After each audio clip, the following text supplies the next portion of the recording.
What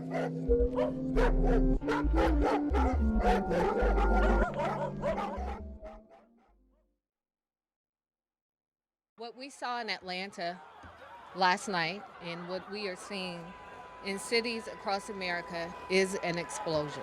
What should not be lost in this explosion is what this anger and frustration is about for so many across America. Our communities are sick and they are tired and they are now dying.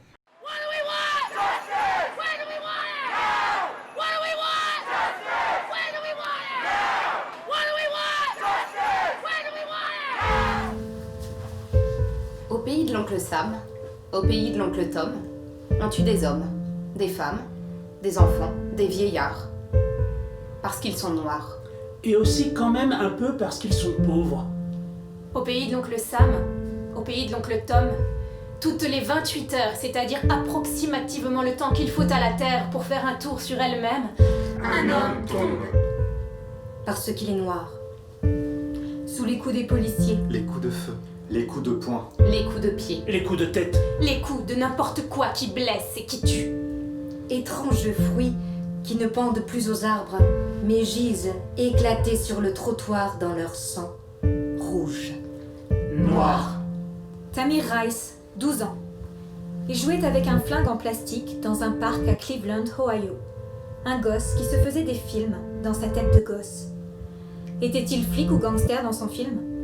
On ne le saura jamais. Un flic l'a fauché. Le film est terminé. Mais ça ne fait que commencer. Justus Howell, 17 ans. 2 balles dans le dos à Zion, Illinois. Un jeune gars plein d'avenir, sauf qu'il n'en a pas eu d'avenir. Circuler, y a rien à vivre. Circuler, y a rien à voir. Antonio Martin, 18 ans. 3 balles dans la peau pour avoir refusé de se mettre à plat ventre. Il allait voir sa petite amie un 30 décembre à Berkeley, Californie. Les flics l'ont chopé comme ça, pour rigoler, pour l'humilier. Et comme il ne voulait pas, ils l'ont buté. Michael Brown, 18 ans, abattu de 6 balles, les mains en l'air, à Ferguson, Missouri. Les flics ont eu peur, c'est vrai, c'est effrayant, un homme qui lève les mains. On ne sait jamais. Bientôt, peut-être, il lèvera le poing. No justice! No peace! No racism! No peace! John Crawford, 22 ans. Père de 2 petits, il téléphonait à sa femme dans un supermarché à Dayton, Ohio. Il avait la main sur un fusil, parce que là-bas, dans les supermarchés, on vend des fusils.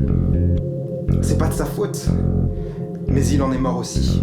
Kajime Powell, 23 ans, 10 balles dans la peau, à Saint-Louis, Missouri. Pour avoir fauché une bière et des beignets, et peut-être avoir bu un peu trop. Doublement noir qu'il était, Kajime. Tirez! Allez-y, tirez! Qu'il disait en se marrant. Allez-y! Ils l'ont fait. Hazel Ford, attardé mental comme on dit. Un enfant de 25 ans, un innocent, tué de 3 balles à Los Angeles, Californie. Un fou de moins. Mais celui qui a tiré est encore en liberté. Akai Gurley, 28 ans, père d'une fillette de 2 ans. Une balle dans la poitrine. Il descendait de chez la femme qu'il aimait, à Brooklyn, New York, et l'escalier était noir, lui aussi.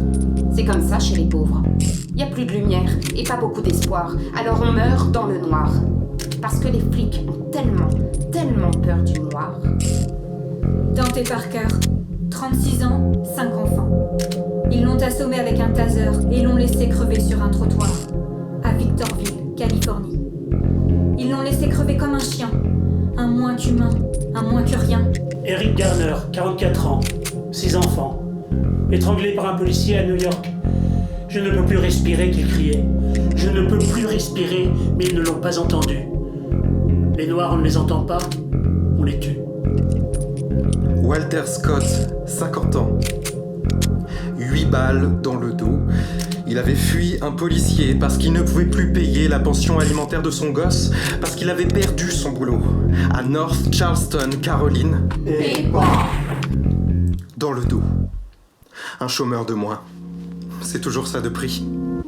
Comme ça, ils ne viennent pas encombrer nos prisons, qui sont déjà tellement surpeuplées. Tous ces noirs.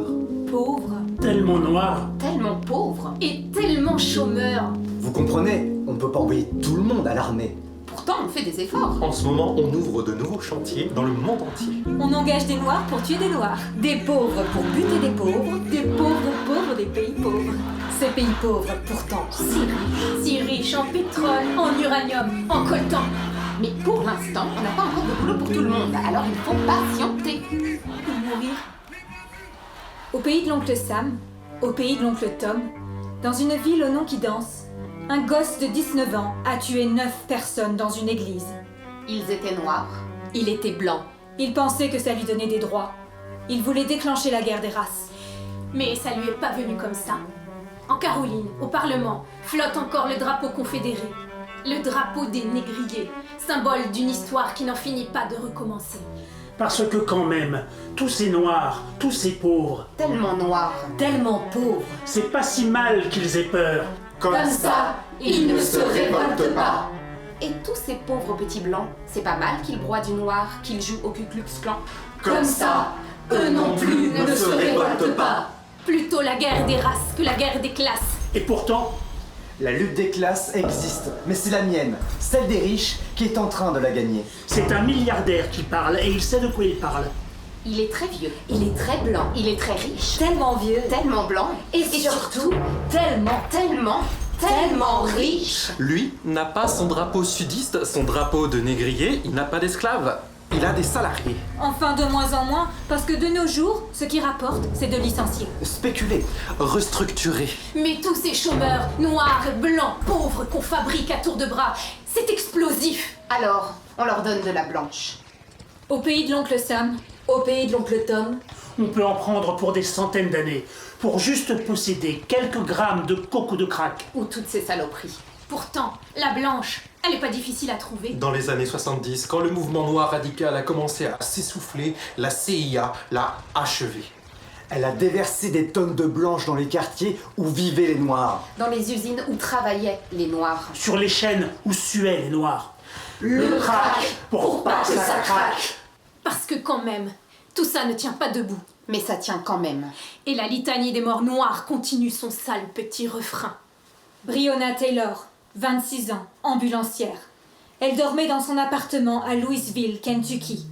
Fatiguée d'avoir lutté en première ligne contre un autre virus que le racisme. Un virus qui lui aussi s'attaque aux noirs et aux pauvres, mais qui lui ne le fait pas exprès. Réveillée en sursaut par une meute de barbares en uniforme qui ont brisé la porte de son appartement et ont commencé à tirer dedans, sur la foi d'un avis de recherche erroné concernant un suspect qui venait juste d'être emprisonné. Elle est morte sans même savoir qui l'avait tuée. À Moderbury, 25 ans, qui courait à Brunswick, Géorgie, stoppé dans sa course par 2 balles, tiré par 2 blancs qui, on ne sait pourquoi, le soupçonnaient d'être un cambrioleur qui se pavanait. Dans leur tête de blanc, un noir qui court, forcément, il a quelque chose à se reprocher. Alors, ils l'ont tué. George Floyd, 46 ans, étouffé, pour avoir été simplement suspecté d'avoir utilisé un faux billet de $20 dans une épicerie à Minneapolis, Minnesota. il aimait le sport. La musique. Il chantait même. Il est mort. Sa voix s'est éteinte dans sa gorge sous le genou d'un policier blanc répondant au doux nom de Chauvin. Un homme charmant. Déjà poursuivi à 18 reprises pour divers débordements, mais jamais condamné et toujours en exercice. Bon pied, bon œil et bon genou. Sauf que cette fois, ça ne passe pas. Ça ne passe plus. Les vies noires comptent, clament des foules en colère. À Minneapolis, Houston, Et leur colère est comme l'étincelle qui met le feu à la savane. Chicago, Washington, New York, Miami, Austin, Philadelphie, Détroit. Los Angeles. Et la foule grandit. elle se découvre, Elle se sent. elle se compte. des noirs, Mais pas seulement. des blancs, Des latinos, des Indiens, Des Arabes. des asiatiques, des immigrés, des enfants d'immigrés, des petits-enfants d'immigrés. Une foule de toutes les couleurs et de toutes les colères qui descend pour dire qu'elle ne peut plus respirer. Qu'elle ne peut plus respirer dans ce pays où les vies noires comptent moins que les balles qui en coupent le fil. Et dans sa grande maison blanche, le vieux blanc riche en chef frémit, Il éructe. Vitupère. vocifère. Il crachote sur sa Bible. Il menace la foule. Si vous ne vous tenez pas bien, je vais lâcher les chiens. Les chiens vicieux des chasseurs doux noirs, ceux qui au bon vieux temps jadis lacéraient les esclaves enfuis. Et puis les chiens de guerre. Les soldats. L'armée, Qui tirera à mort pour vous apprendre la vie. Voilà. bande d'anarchistes, Antifa. Antifa. Quelle injure dans un pays où l'extrême droite donne le la. Il va faire le nécessaire pour qu'ils soient reconnus comme des terroristes. Et il en connaît un rayon en matière de terrorisme, lui qui trouve qu'il y a des gens très bien au clan. Et puis, courageusement, Et à bout d'imagination, Il va se terrer dans un bunker. Lui qui, ironie de l'histoire, était contre le confinement. Mais la foule n'a pas peur. elle marche, Elle crie. Elle chante. elle rit, Elle est lumineuse, rayonnante de force et de colère, comme un grand soleil noir.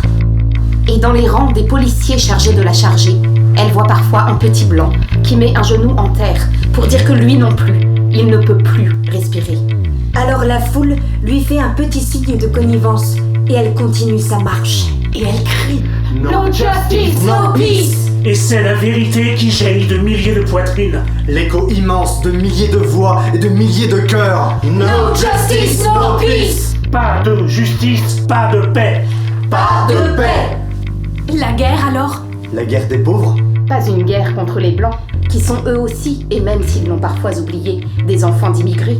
Non, Non. non. La seule guerre qui vaille d'être menée. La guerre contre les riches. les riches qui ne savent que diviser pour mieux régner. Terrorisés pour mieux licencier. Licenciés pour mieux affamer. Affamés pour mieux se gaver. Et ce n'est peut-être pas un hasard si c'est aujourd'hui que la foule s'est levée. 40 millions de chômeurs à cause d'un virus qui tue surtout les pauvres et les noirs. Et les travailleurs. Forcément. Et ça fait réfléchir. Ça donne à penser. Les pillages, Mais comment les éviter dans un pays où les hommes ont perdu leur travail et doivent choisir entre manger et se loger? certains ont choisi la grève des loyers. D'autres ont choisi de se servir. Mais à tous les coups, la propriété en prend un coup. Oh, un tout petit coup de rien du tout, elle s'en remettra. Alors que de la rue et de la faim, on ne s'en remet pas. Certains racontent aussi, les mauvaises langues, que parmi les pillards, il y aurait des policiers. Et que devant des vitrines pleines à gaver, on aurait laissé traîner des pavés. Comme c'est bien organisé au pays de la liberté. Et la violence. Et les pillages. C'est vous qui nous les avez appris. Crie une femme dans la foule. Croyez-vous que nous avons oublié comment vous avez exproprié et massacré nos frères indiens? Croyez-vous que nous avons oublié comment vous avez déporté et exploité nos frères africains? Votre propriété est née du pillage. Votre pouvoir surgit de la violence. Votre ordre n'est que chaos et vous osez nous parler de respect. Et dans la voix de Tamika, comme avant elle dans celle d'Angela, il y a toute la dignité du monde. Celle qui manque tellement, tellement aux grands de ce monde. Aux pillards de classe internationale. Aux tenants du désordre mondial. Aux gardiens de la guerre sociale. Et en l'écoutant, la foule sait, sent qu'elle a raison de faire ce qu'elle fait et qu'elle doit continuer à avancer. Et aujourd'hui, pour la première fois depuis longtemps, on peut rêver qu'un jour, peut-être pas si lointain, au pays de l'oncle Sam, au pays de l'oncle Tom, les pauvres marcheront ensemble. Noirs et blancs, Main dans la main. Coude à coude, point à point. et qu'ils balayeront tout ce vieux fatras en noir et blanc, Ce vieux fatras en noir ou blanc, et qu'ils vivront, qu'ils riront enfin, en couleur. Pas en technicolor comme à Hollywood, mais en couleur, tout simplement. C'est pas pour tout de suite, mais ça commence maintenant. parce qu'il y a là-bas, à Ferguson, À Baltimore. À Chicago, À New York, À Minneapolis, Tellement de gens, noir, blanc, tellement de gens, tellement de gens, tellement de gens, tellement tellement de gens qui ne peuvent plus respirer.